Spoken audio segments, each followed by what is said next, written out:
I need to figure out what this means.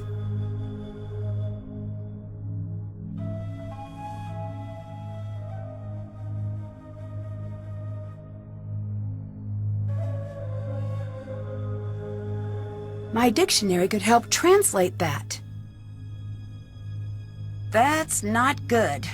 Now I have to know what the rest says.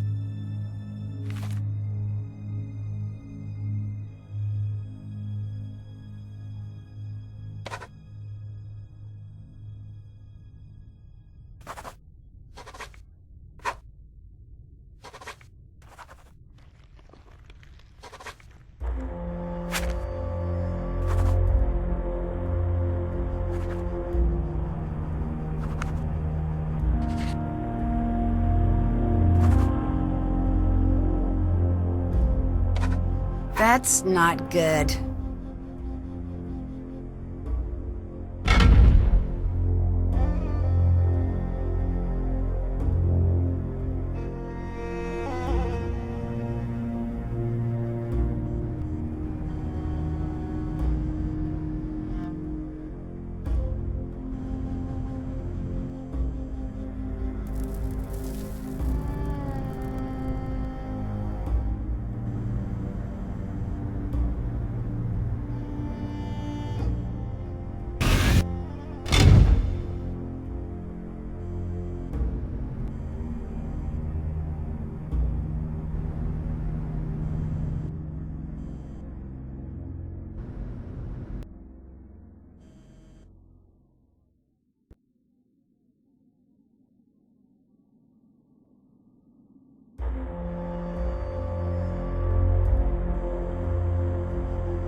Looks like I need to find out who the four sons of Horus were.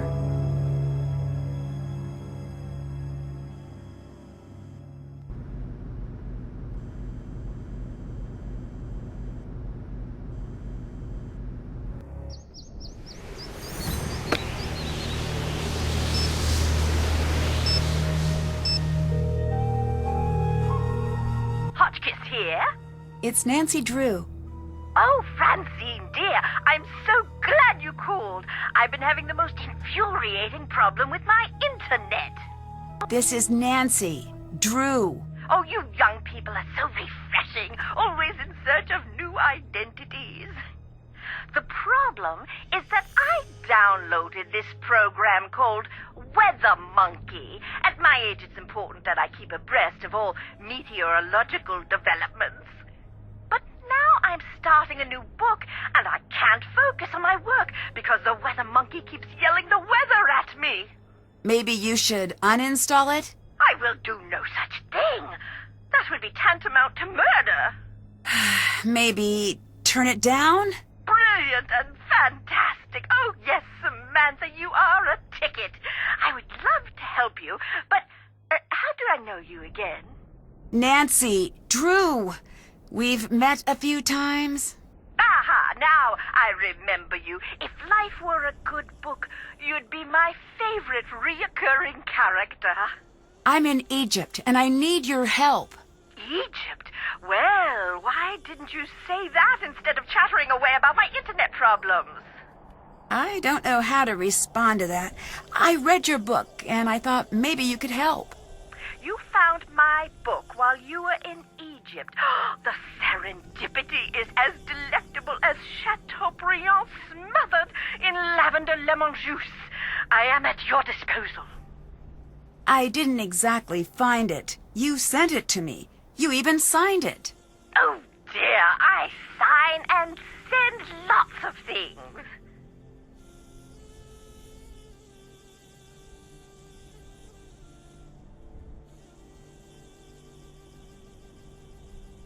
Can you help me sort out some canopic jars? Oh, my, yes, let's see. A human and 3 animals. A jackal was Duwamatef, baboon, Hapi, and Kebasenuef. They also represented the 4 cardinal points, each protecting a sacred organ. I seem to remember that Hapi was the lungs.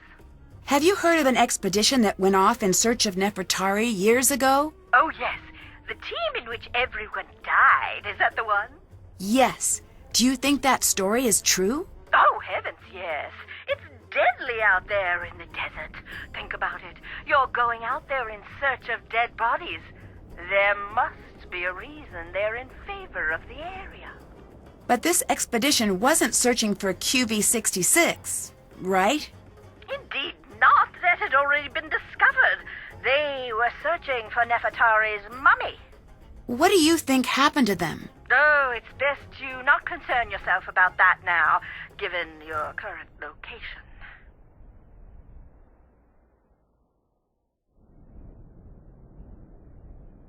Have you heard of Abdullah? Yes, I have. He is December on my Men of Archaeology calendar. You're kidding me. Does that exist? It existed the second I made it. Is he there with you? Yes. He seems full of himself. He is. Oh, I am not an advocate of pulpy romance novels, but if I were, I'd call that an archable trait. In Chapter 1, he'd swagger into the excavation site, the picture of a rascal with his dusty leather jacket and decidedly European haircut. His cocky ne'er-do-well smirk displaying his perfectly white teeth, but by the end he'd be sweetly holding flowers and saying, "Professor Hotchkiss, I'm dying to discuss your latest publication."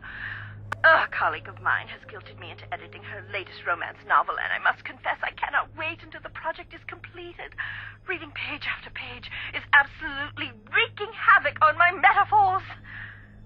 Anyway, what were we talking about? I no longer know.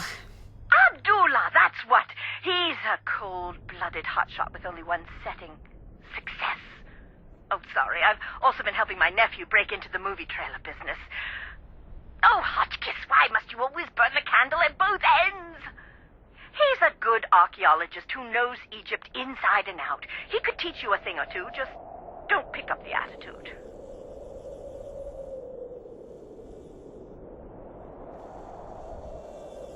What do you know about Nefertari? A love story. Oh, break out the tissue papyrus, because when I'm done, there won't be a dry Horus in the house. What? Look it up, dear. Ramses II and Nefertari shared a love so vast, the world could scarcely contain it. I'm talking about the kind of love you spell capital L, capital O, heart instead of a V, capital E. They stood side by side and ruled the world, but as they saw the years stretch out before them, they were keenly aware that a handful of decades would never cut it. They needed to be together always. That's sweet. And relevant. The ancient Egyptians believed that life was little more than a dress rehearsal for eternity. I've found records that they concocted a plan to be together forever, side by side. Why not be buried side by side? They foresaw a volatile future for their kingdom, and they were correct. They knew they would have to enact safeguards. That's why in 1904, when QV-66, the so-called tomb of Nefertari, was found, her body was not there. What are the chances we found Nefertari's tomb? If I were a gambling Hotchkiss, I'd say 60-40. I still don't get all this business with QV-66. Why build a fake tomb? For the same reason I never carry my passport in my purse when I travel.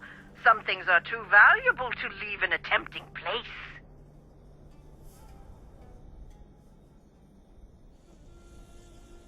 You mentioned an expedition that found QV-66, Nefertari's tomb.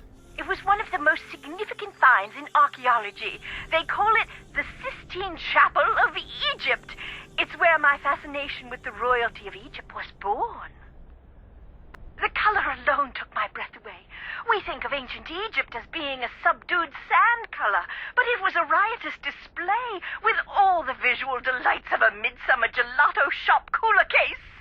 And you don't think Nefertari was entombed there? They only found kneecaps, which supposedly means that her tomb was robbed.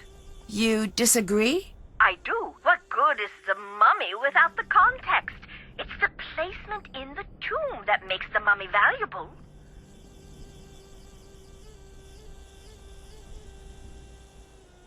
Why is Nefertari so important? There are two queens I find most fascinating in ancient Egypt, and for exactly the same reason. They were hidden. Hatshepsut is the first. I think I've heard of her. She was the pharaoh that was almost removed from the historical record, right? Exactly. 20-some years of peace and stability, and after she dies, Thutmose III's ancient cronies try to erase her from the record. Why? Jealousy, revenge, fear that his reign would never equal hers. You name it, but you can't keep a good woman down. Despite the efforts of Thutmose III's supporters, her legacy endured.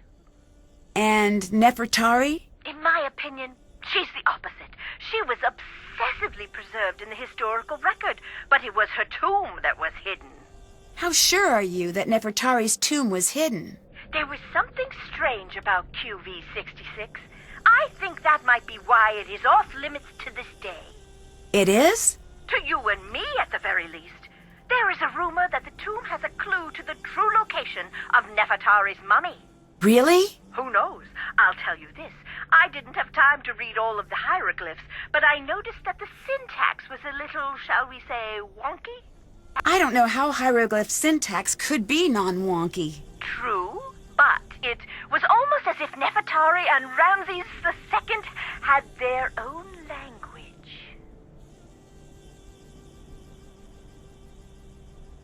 I'll catch you later. Hotchkiss out!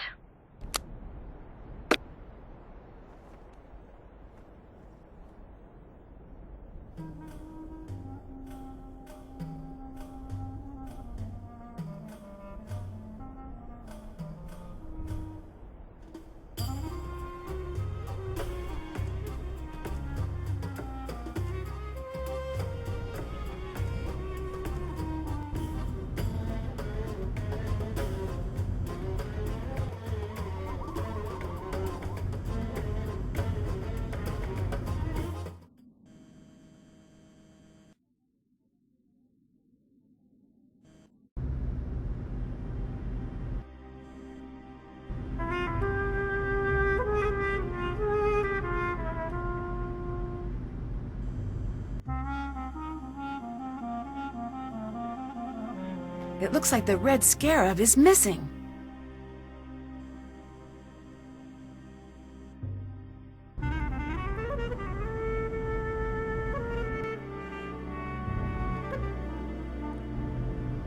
The sandstorm did not scare you away? It'll take more than a little sandstorm to get me to leave. tempt the Anunnaki. The what?